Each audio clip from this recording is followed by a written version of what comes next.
Consistent with a number of projects that we've seen today, this one also makes a very personal connection. This is Thesis Steen.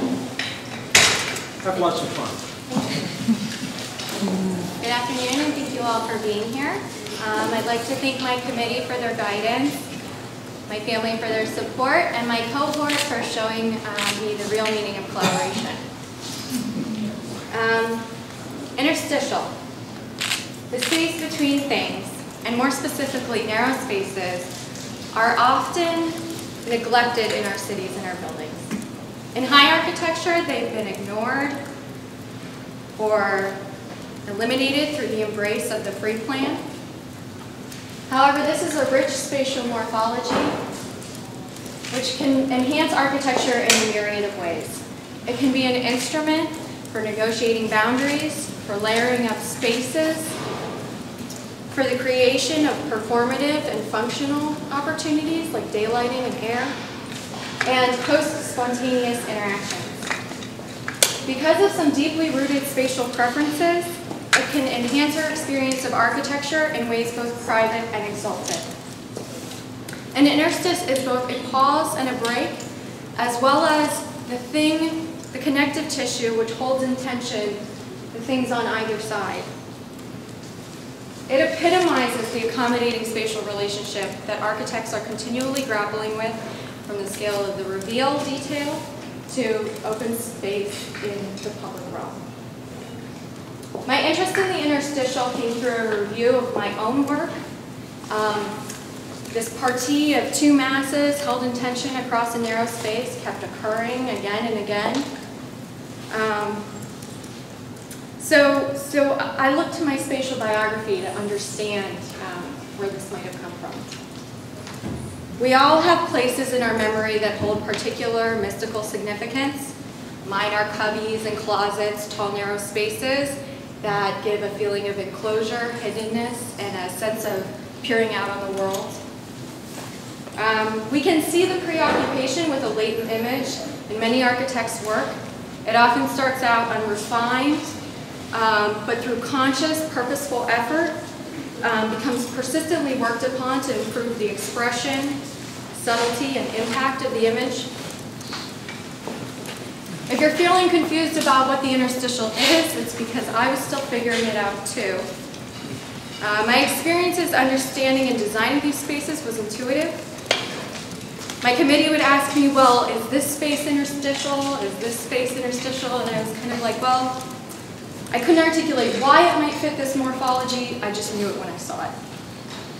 There are certainly some defining characteristics that we can see from the architectural dialogue. What I did know was that the interstitial is both a form and a condition. Moreover, I didn't believe that I was the only one that found these spaces evocative. Because this interest arose subconsciously, the goal of this thesis was to take an intuitive process to task. In order to make a more conscious study of the interstitial and its applications, its potentialities and its consequences for a personal practice of architecture. The research method was to create a toolbox, a matrix of examples gathered from my memory, travels, everyday experiences that could lead to some concrete conclusions. The precedents filled the database, were also recommended by others. Categorical variables were determined to help identify, describe the characteristics of the spaces, the morphology, also its limits, and to interrogate our preconceived notions about them. I sought to make a manageable and even sortable database, which you can see over on the screen. The variables included things like height to width proportion, whether its end condition was terminated or not, the axes, circulation, as well as tectonics, roof, walls, columns. As the matrix grew and variables became more consistent, I started to see this matrix as a cloud. Spaces could fall on and off depending on what variable was sorted for.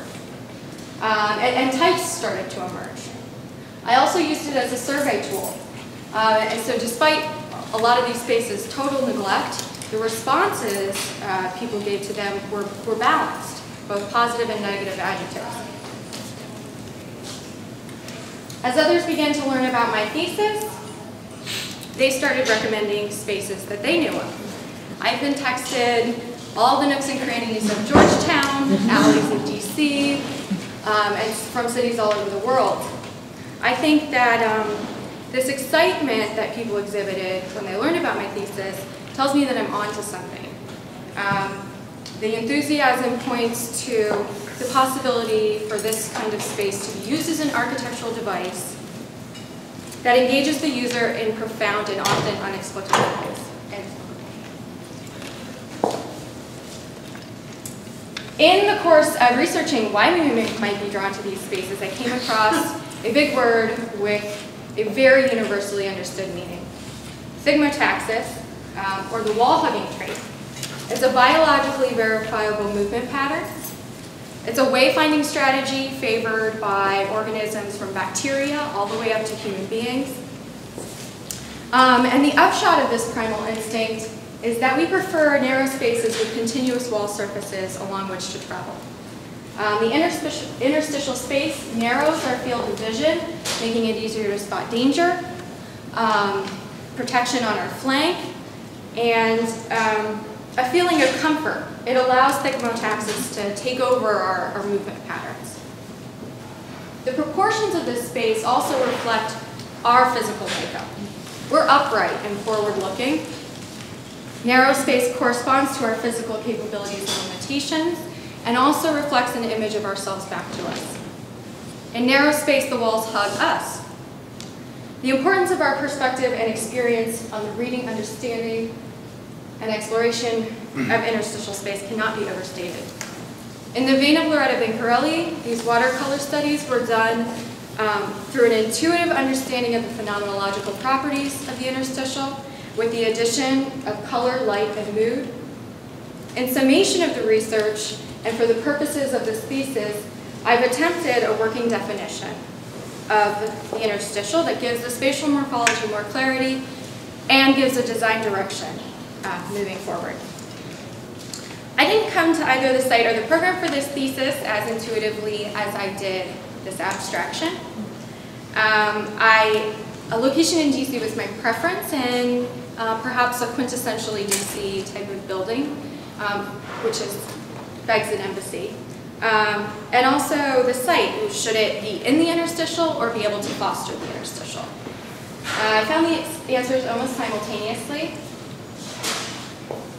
On Massachusetts Avenue, between DuPont Circle and Logan Circle, this area is called Embassy Row. It has a history of detached mansions with through drives and side yards. And the particular site had its original brownstones demolished in 1977 for this building. The DNA of this block corresponds with the premise of my thesis. These spaces are sometimes purposeful and maintained. They're also residual and neglected. This prominent address places our building among some of the most influential organizations and institutions, such as the Brookings Institute, the Carnegie Endowment for International Peace. It can also become an iconic face for our changing ideas about gender, and its presence here will highlight the gaps in power and representation. Delving deep into the implications of the interstitial also revealed that it holds particular significance as an international women's embassy. There are some ways in which this spatial type has not been for women. Some notorious examples are the alley, the back channels of diplomacy and business, and even here in DC, in our halls of power, only 20% of our representation is women. In other ways, this space epitomizes some of the most powerful feminine strengths: the accommodation of competing interests, consensus building, fostering communal benefits, and the negotiation of relationships. The feminine is caring, collaborative, creative, and contains multitudes. These are universal ideas about womanhood, but they're also values for the future. It's an interesting moment in our understanding of gender. We are neither stuck in some dark repressive past, nor have we arrived at a bright egalitarian future. Rather, we've come to understand where we stand. The LGBTQ movement has certainly enhanced our ideas about gender. Perhaps there's a space between the polarities, more than simply a gap imposed by institutions. There's a space for a more nuanced understanding, and this institute celebrates the feminine in everyone.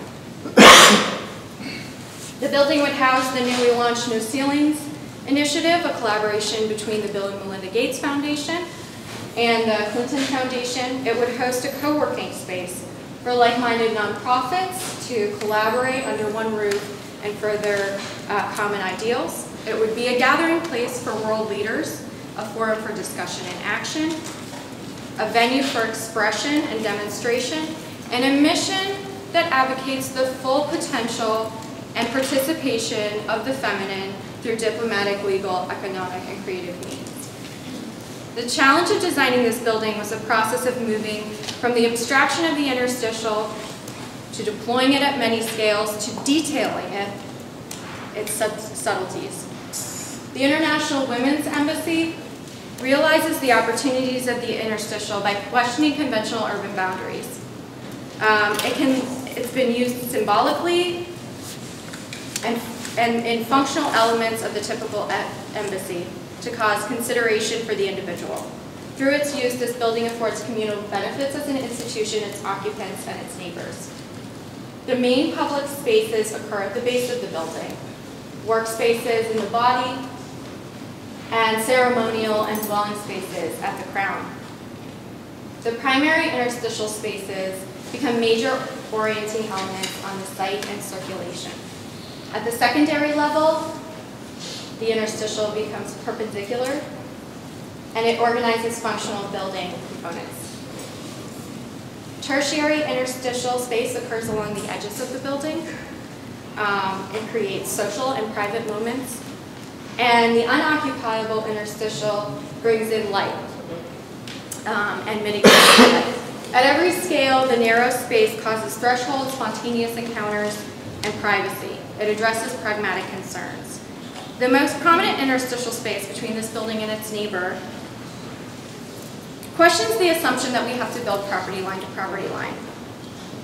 Here we embrace some of our neighbor's space, and we give them benefits in return. The interstitial affords the opportunity to negotiate these boundaries with our neighbor. Our institution gains a secure drive-through for the drop-off of dignitaries. It gives us additional exterior skin for daylighting and a semi-private outdoor space for workers to gather and for events to spill out onto. Our neighbor accrues light through new punched openings, egress, and access to the drive-through. The other primary interstice occurs between the cores and major program spaces. It's a slot space that provides entry, secure entry for the everyday occupant, and a narrow, long view corridor that gives orientation within the building, emphasizing the connection out to the city on all levels. The interstice also brings in daylight through the edges of the building. Balcony moments provide privacy and social meeting spaces within the open office. Light wells at grade and flanking the council chamber open up to a slice of sky. The council chamber's narrow volume also has the proportions of the interstitial, despite it being a main program space. It centers, inspires ceremony, and directs ritual. In summary, the interstitial encourages interactions that make a building good. Through the design process, I've learned ways of securing a space, bringing in daylight, creating thresholds, and allowing areas for contemplation. The building and the mission were useful for the exploration of the practical application of the interstitial and its symbolism. Instinctually and intellectually, our human perspective is central to the making of interstitial space. We experience awe and quiet, interaction and grandeur, solitude and excitement. The evocative nature of these spaces is the imperative for architects to attend to the interstitial. When we make these spaces well, the benefits compound. This philosophy has enriched my own design process. I'd like to open the floor for comments and questions. Very good presentation. have a couple of clarifying questions.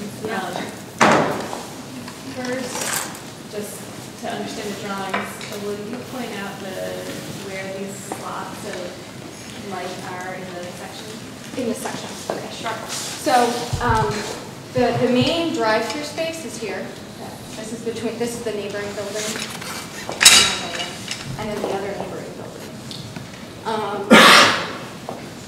In this section, you can see light wells that come to grade down to the basement levels, both at the front of the building and the back. And on either side of the council chamber are light wells that separate it from the residents, the short-term residences, which are stacked on either side of it. And the other question is, the way you describe both your view about the kind of feminine condition and also this really kind of unique this way of examining your own work and pulling out something that you think is important. They're both really interesting, and I'm wondering to which extent you think they're linked. I mean, you talked about how feminine kind of activities or spaces could be interstitial, but is interstitial necessarily feminine, or, kind of wondering? Yeah. So, I think there's a couple ways of looking at that question. One of the ways being that that this type of space, like when we talk about the reveal details, right, kind of give a little room, right? What does that do for us? That gives two different things: the room to move and breathe and work in their own ways while still being close. And so I think that there's what I tried to explain is this idea of looking after the communal benefit of providing space for others to kind of do their own thing. These are considered perhaps feminine traits. I also not universal. No, I think they can be universal. Absolutely. I think when we look, it's not a. In the culture. It's perhaps stereotypically. I'm not making suggestions about these. I'm saying that maybe we can look at these traits and use them as strengths. And I think they do relate to the interstitial. And also, so there's also an idea about object being male and void being female, right? I mean, I think that's a basic. That. it's there. I mean, let's not ignore it. I wonder if you could connect in the role of the women in the family as the kind of glue between generations, and think about the transitional spaces, that which brings together the spaces on either side. Absolutely. So it's both a void and it's a kind of a glue.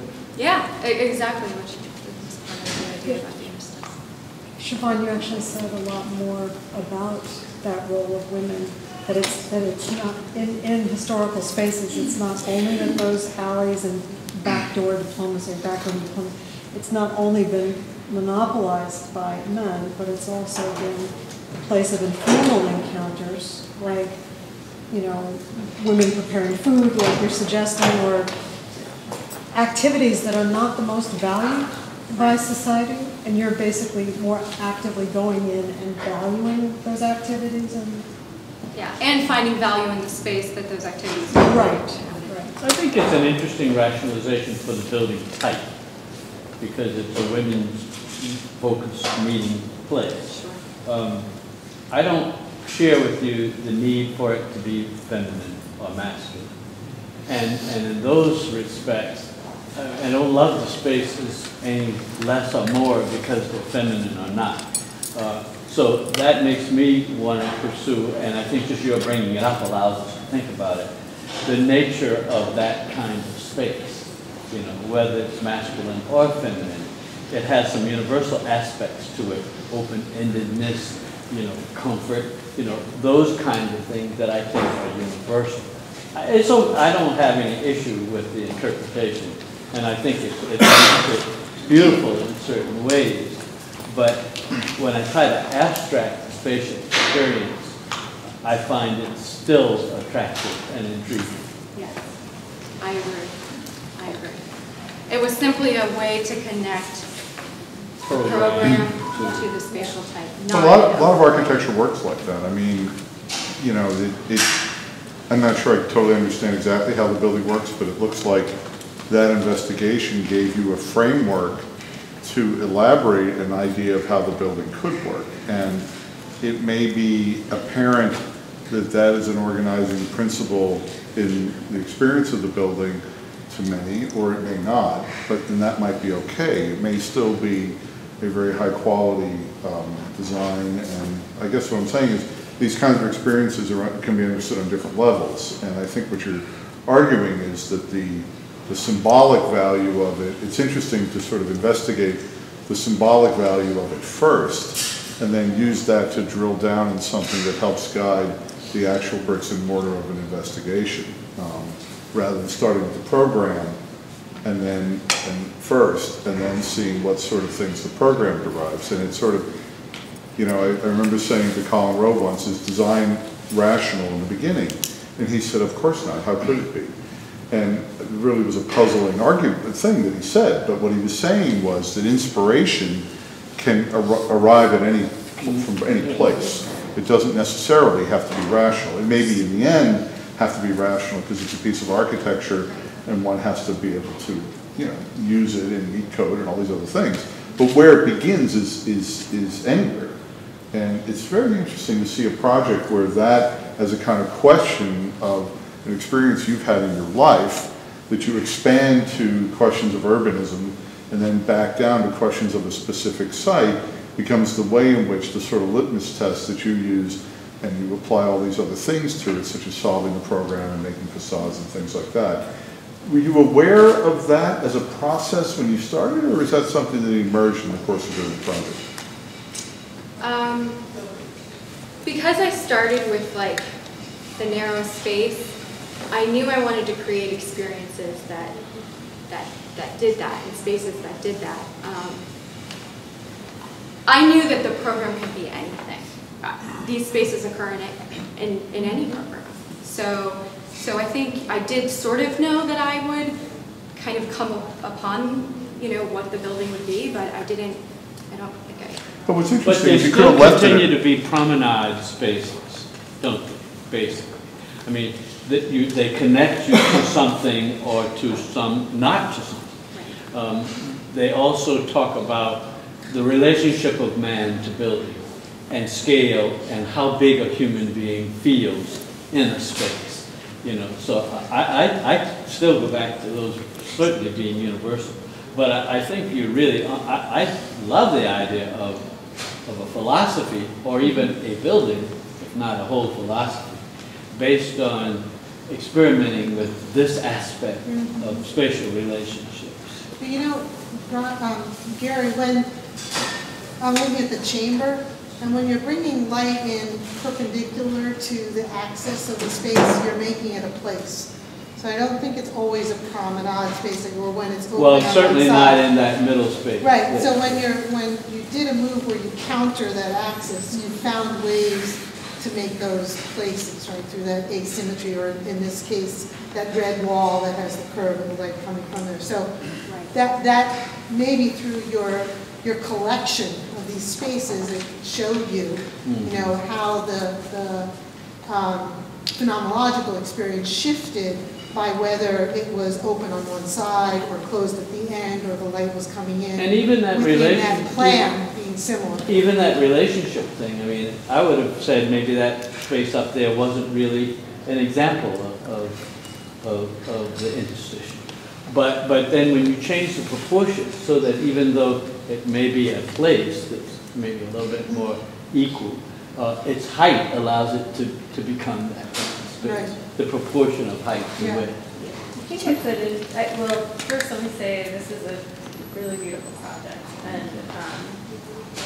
and you are doing a great job of convincing us of the value of this interest, because it's so carefully rendered, and they all seem to be really evocative spaces that you're creating. I think you could have, I wish you would have brought some of these caverns a little bit further into the building. I was kind of misreading your section initially, thinking that the blue cuts actually kind of were slivers through the building, and then I realized that there's floor plates going through. And when you pointed it, what you pointed out there, I think works really well and could have kind of been devices that, yes, that they win over other spatial needs. Like you have to let those interstitial moments be kind of the drivers of, and then other things have to negotiate around them. Yeah. I was thinking of that maybe Williams and Chen, I never thought about their work this way, but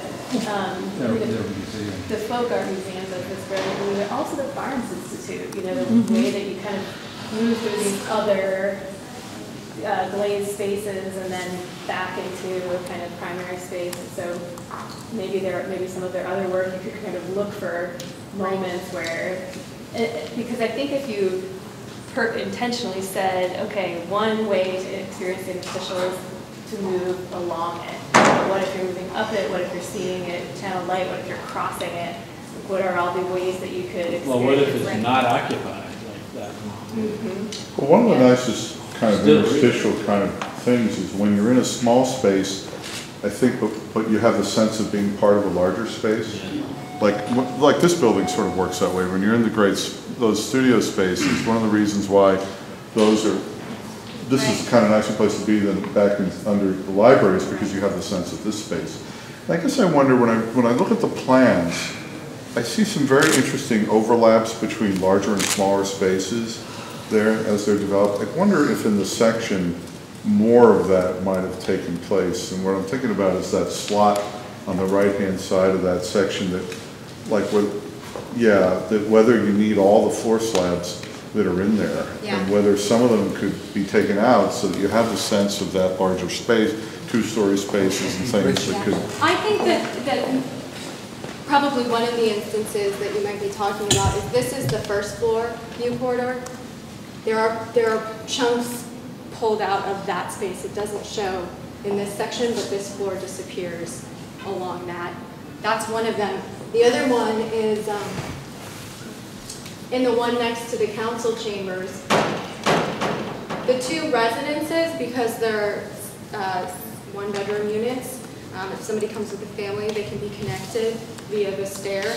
But the idea being that it goes 3 stories high and has multiple things going on. One thing is entry into the council chamber, and this other thing is this kind of residential use that's facilitating some things. I would like to say that I'm incredibly impressed and happy to be here and seeing this thesis. I think it's incredibly provocative and makes me think about a lot of things. I find it amazing the connection that you made with an interstitial space to womanhood, and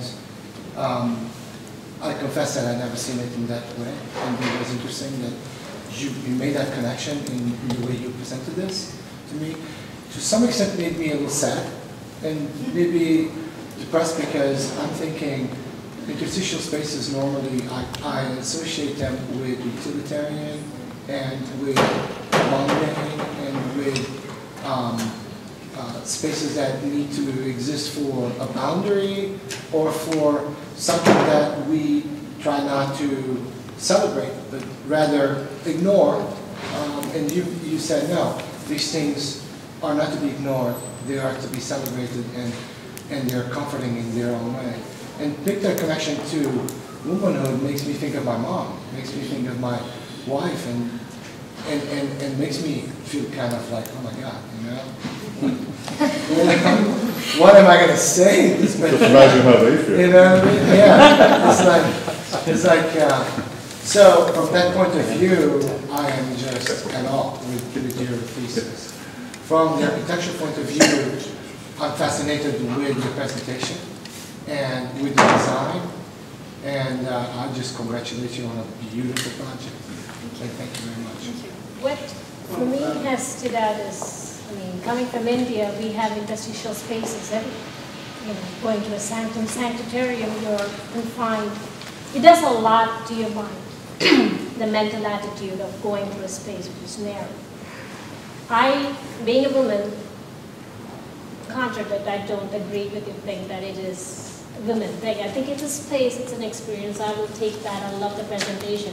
But I'm wondering, why did you confine? I mean, I know you had to do a program, but I think your wings should have flown a little more and not confined with an embassy or an architectural product. I think this thesis really needed more latitude of having, because interstitial spaces is so many different spaces, the human element is the biggest part of it. And when you confine yourself to trying to validate it by pushing the embassy for a woman or whatever it is, I think you limited yourself. And I know the thesis requires you to do something and has to be presented, but I think your process was wonderful. Yeah. I encourage you to further pursue this and see how in human scale, how do you work with it? It is, I think, a lot more than just the visual connection than what it does a lot to your mind. And our presidents were not idiots. They didn't have anything, they didn't have colors, but they knew how mind works and people works.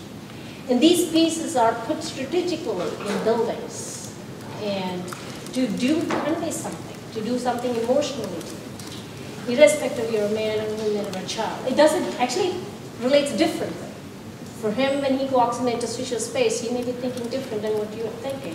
So as a woman, I think you should be intrigued to know what it does to others. And I am a big proponent of women and Women Institute. But I think as an architect, you have to see it as more as a space, and what it does to evenly to both the genders and even anybody, even a child. To me, I would wish that further along this beautiful presentation does more human scale. How will it work in an urban city? Like the cities you talked about, how would you improve that interstitial space to make it lively? What would you do as an architect? I think that would be very profound and a very big contribution to architecture. Yeah, and to respond to that, I agree. I think that there's probably a lot more study to be done outside of the bounds of a building. What I try to balance in my work is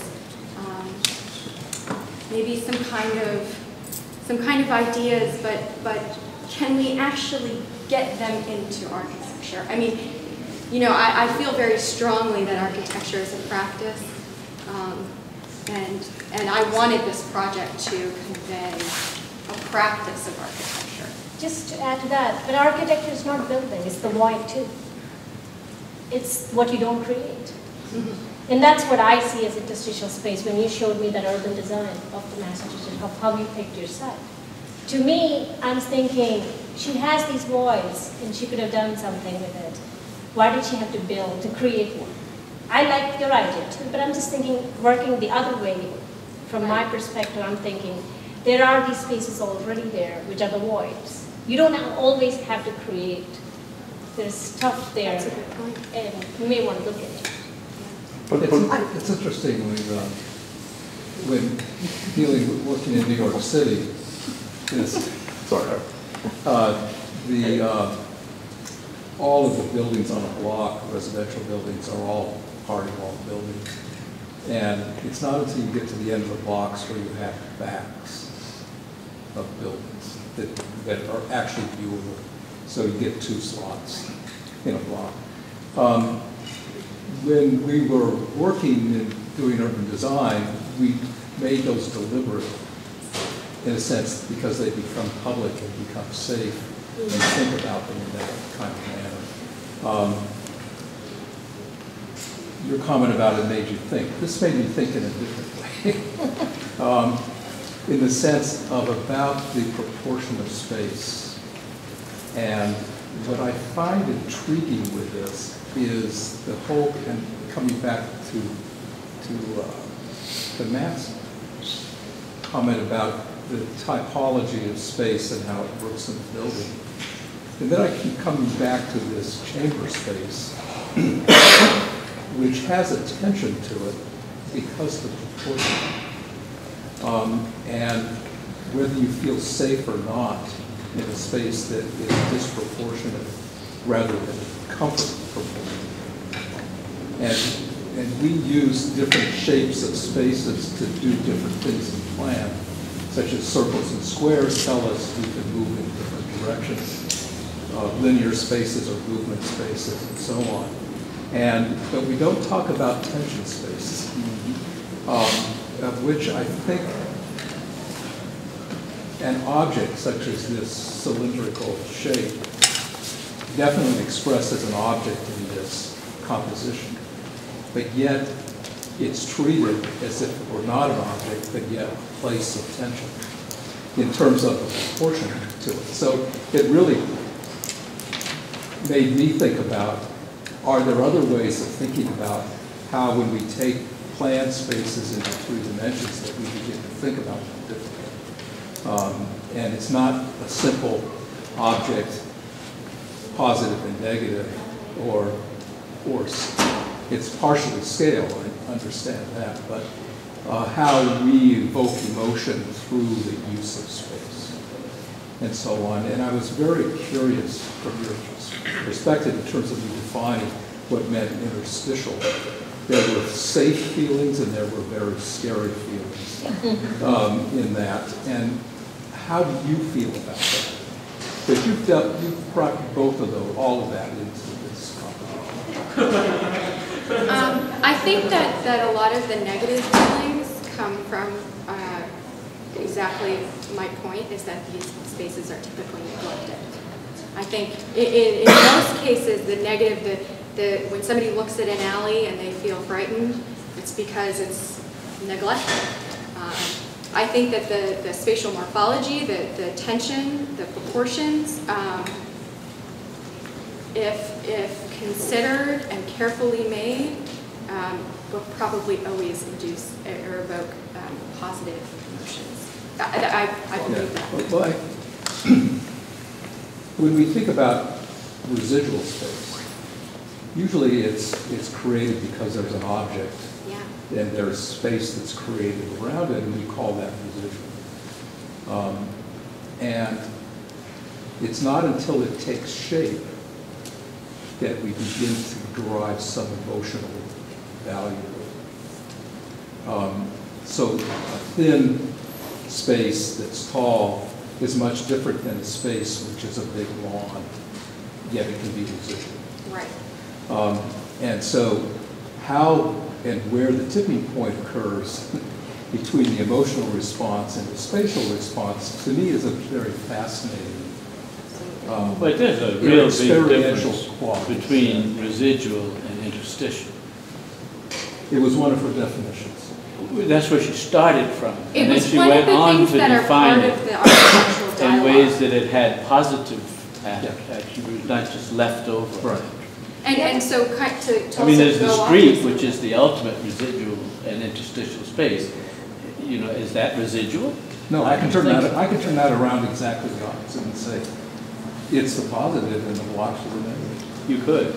So, but But there's a question of proportion too. That's right. And narrow, tall spaces create tension. And they can be 100 feet wide, but if they're 500 feet tall, that's still tension. While, if it's 100 feet by 5 or by 10 feet, then it's not. I mean, it's just a question of proportion. I think it's a matter of expanding our definition of discomfort and Yeah. proportion. I mean, and tension. I mean, I think we think of those things as bad things, but I think in the architect's arsenal of space manipulation, a little bit of fear and a little bit of discomfort and a little bit of placing yourself small in that, like that Gothic. Like a Gothic cathedral Like is a what I was Gothic thinking, cathedral. absolutely. You know, those are very conscious tools that we have as architects to manipulate. Yeah, but her analogy to the space and where this went, the presentation, is what is a little bit intriguing to me, and I don't know if in a positive way, about your connection between these tension spaces in your embassy for International Embassy of Women? You made that up, or does it Yeah. exist? You made it up, right? But I think the other piece of this that maybe gets out of the argument of do you like it, who likes it, who doesn't like it, is it better, is it good, is thinking about, well, it's clearly creating attention, and where does that tension release? Being explicit about that as well. And I think, I mean, you're doing it in your sections, we can see that, but I think it could be maybe thought about in terms of your circulation sequence, that how do you use these spaces to kind of exaggerate the distinction? If there ever was a little model that I wanted to hold up to my eye and look through. But I wonder, because if you are given an option of going in a narrow space that goes from point A to point B, and that's your only path, there's nothing you can do except cross that path, or going near it on a wide area where you can turn around, you can go sideways if you want to, and you can still go from point A to point B. I wonder if one would take the narrow spot, or you would go the other way. Just from a safety point of view. Was talking, I started thinking, and this is the kind of lament of one of the committee members, is that I wish we had a little bit more time to push an issue which may help the legibility of the interstitial theme, which is that as I look at the plans, the sections, the few vertical surfaces that are records of this incredible study, that this has been a rigorous study at every step of the path. So this is all positive. But the thing that I don't see is figure emerging with a kind of tension that where one could get a reversal between an interstitial space reading as figure against a ground of something else, and then vice versa, that could flip back and forth. There is a kind of homogeneity to the spaces at this point. And if we had a bit more time, that we could encourage perhaps a kind of flip-flop back and forth between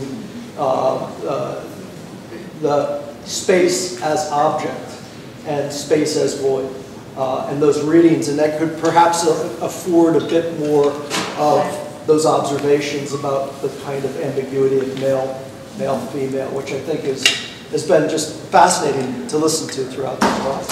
I want to add a point to what Brian mentioned. I think about the question of space in between. I wish that you could see more of, I'm sure that you have done that research, but more of your discussions that somehow has been contextualized and historicized in terms of discussions. Because a lot of people have shown interest in this throughout time. And a kind of a more contextualized study of showing precedents of others, architects and designers who have shown and expressed interest in this work, and how they have addressed it, through their works, through their drawings, through their installations. It's a wonderful topic, and I'm really intrigued by that, and I really commend you that you went after this topic, because in an age that it's easier to go find a real problem out there, you look at it inside and within, you try to seek the problem. And to me, that's a moment that you can bring a lot of discussions about design as a mode in between, where we connect ideas to things out there, and the space in between as a state of being. And looking at works of other architects as precedents, so that we can see how we investigate this path. For me, what was missing was the connection between your interpretation of interstitial space to what we see here, that a lot of discussions are focused on narrow spaces, but it could be other types of spaces, and from there to your program on building. And I know it's a very difficult task, it's a very wide area to discuss and to investigate, but a little bit further work on that area would really To help. Siobhan's credit, and this is where read the document when it comes up. Because that is there. That didn't get shown to us today, but it is there quite extensively. Since the women's discourse has been raised, I will raise my voice. Because I've been dying to make two comments. One, a small one about interstitial spaces. And that is that in a lot of architecture, very visibly in Kahn's architecture, interstitial spaces serve the way women so often serve in society. So I think that's another line of reasoning, that you could investigate as you go forward with this. And the other is, I'd just like to thank you for raising the women's discourse. I think that here in Washington, D.C., particularly, so many buildings are designed with the unspoken assumption that the workplace is designed for men, and particularly that the halls of power are designed for men. So you got a certain amount of pushback today when you raised explicitly the idea that one would design a building with women in mind. So thanks for your courage in getting that conversation out there on the table and for sustaining it. And of course, thanks for absolutely beautifully thought-provoking thesis. And beautifully rendered. I mean, this rendering here is out of sight. Siobhan's sense of color is exquisite and always has been. There's a student, I think, back. Are you a student? Yes. Wow, this student wants to say something. In that case, we'll Yes, congratulations on your presentation. And I personally love the quality of these interstitial spaces and residual spaces, and I think it's wonderful. They have a special characteristic to it. But for this to exist, there has to be a program or an object on either side for this interstitial space to exist. And then they kind of come about only after the rest of the building has existed. I mean, it is in existence, and then you ponder about the nature of these spaces, and since they have more factors that influence their character, it's special. But my question is, have you thought about, so these are all spaces of movement and their paths, but there's no pause really, but with their beautiful character and the nature of the space, it would be interesting to look at these interstitial spaces as the main spaces.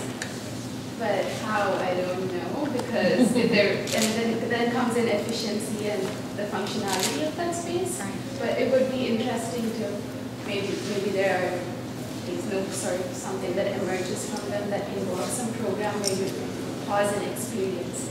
If you look at F.A. Jones's chapel in Arkansas, it's a very long and narrow space and very long. But yet the emotion is not one of tension, but one of awe.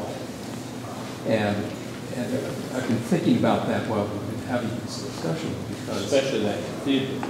Yes, and the Gothic cathedral in a sense, but they close. So therefore they become different because they're closed. But yet I was as inspired by the lights exhibit in New York City, those lights mimicking the Twin Towers that had no ending, but yet were tall and disproportionate and so on. And in a certain sense, I sense that there's another vocabulary here that the reason I brought up the issue about that being object space, but yet not object, is maybe there's another language here that we have been missing in the sense of how we compose space, thinking about it quite differently. So I want to thank you for bringing this. I just want to say this, that, and I say this particularly to students, this was particularly interesting to me because I have thought for a long time that any of us are influenced by the variety of spatial conditions that we experience, and that we bring a lot of that to the architecture that we make. I think an awful lot of the time we do that in a way that we're not conscious of, that we make a whole bunch of decisions that have to do with things that we learned when we were between the ages of 1 and 5. or experiences that we don't think of as being necessarily architectural. Experiences that we might have in the natural environment, so on and so forth, that actually influence the way we think about architectural space. And that it's particularly difficult for us to raise that stuff to a conscious level. Conscious, number one, make it conscious. And then secondly, to be analytic about it and explore how it is that we use that in the making of architecture. So I think one of the really exceptional, extraordinary things about this was, number one, Siobhan's recognition that this was something that she was doing in her early work, wondering about what that was, having this sort of temerity, if you will, you know, to bring that forward, this kind of slippery, undefined thing, and say to us that she wanted to explore that, but very different from what we kind of normally see in a project of any kind whatsoever.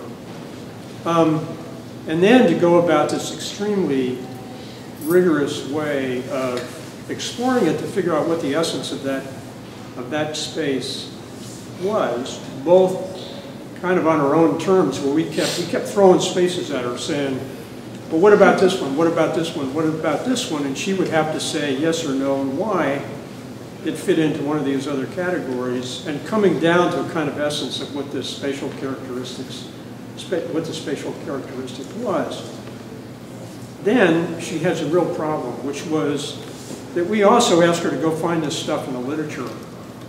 And I think personally, frankly, that calling this, so she was desperate to find it, which she basically couldn't find. That in the explorations of,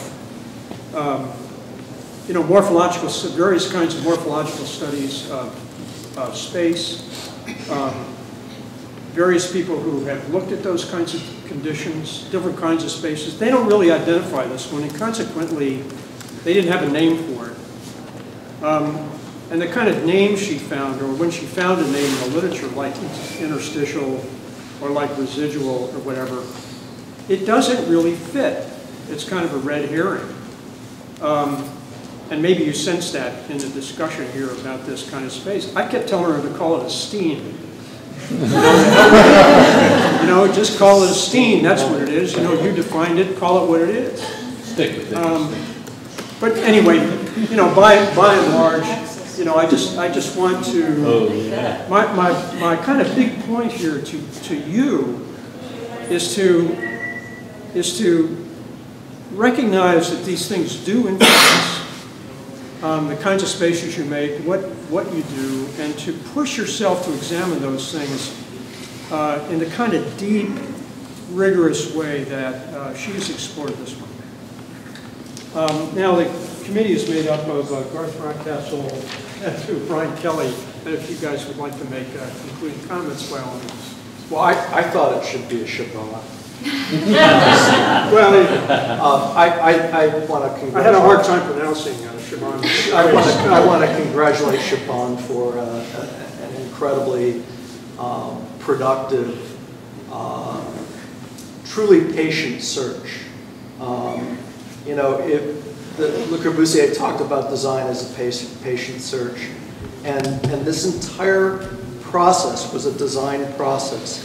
Even from the very beginning of doing the background search on material, it was constantly synthetic. Everything that we saw was presented to us in a way with a kind of visual clarity and almost a curator's touch in the process. And I very much appreciate that. And I very much appreciate the way that material was then organized, apropos of Garth and Steve and myself occasionally throwing little curves about what's this and how's that work and so forth.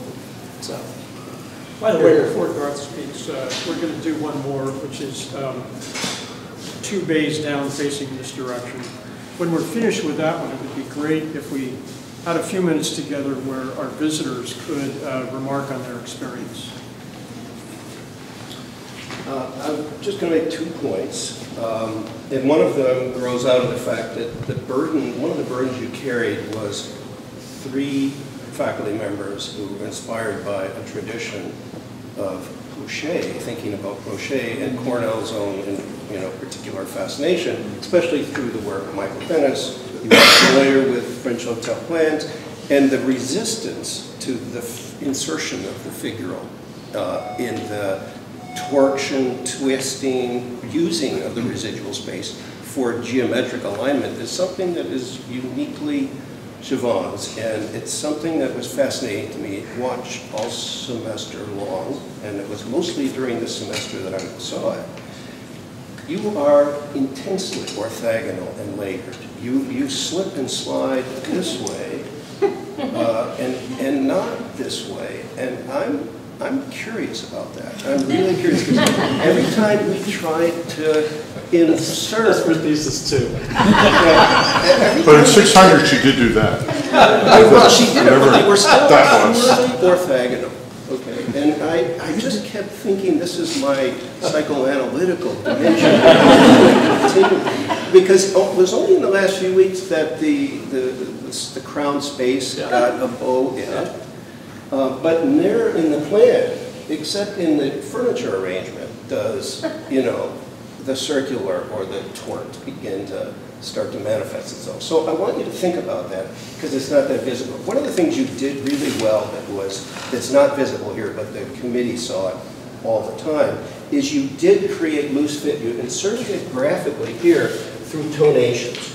You sort of are really almost footnoting here. I create the residual so that I can slip and slide. And I watched your plans all the time do this. Slide over a bit, slip down a little bit, move over. They just didn't ever do this. Even when you had the opportunity at the end of the plan, because the alley, torqued it, you just did it in furniture. That was the only way you could dare sneak it in, was to put that table in there. But you're on the threshold of something, and I want to just mention this because you ran out of gas, and you didn't say a thing about the face. And I was really interested in what the Women's Center was going to do for its face in Washington, right? Because that, to me, is one of the more interesting issues. And you started to go down that road. I grabbed these because this is really interesting. For you, the interstitial manifest on face is seen as the depth of a thin layer, okay? Because when you look at it obliquely, you're looking more at the layered space, the interstitial layering. And by always cutting it vertically, you're emphasizing its thickness. I didn't quite pick that up at first. And you tried to find a way to the figural through tracing some lines. And this was inspired by Luzier's figural thinking. But look at this, is sort of fascinating. So you do a little study, give it spatial dimension, but graphically, it's still the layered thing you're reading on the end. And then you get to this point that I had this feeling you were scared of it. Because the space started to grow inside of it, but I don't think we quite figured out what to do with it. So I'm looking forward, to what it is that you're going to do with this as your career starts to grow. Because I do think that the interstitial and the frontal layer is something that's not only intensely important from a performative standpoint, but to achieve mystery and multivalence and dynamism on the character surface of a building is something that we're really just getting into. And so these three, for me, are the best illustration that you're ahead of us. So thank you.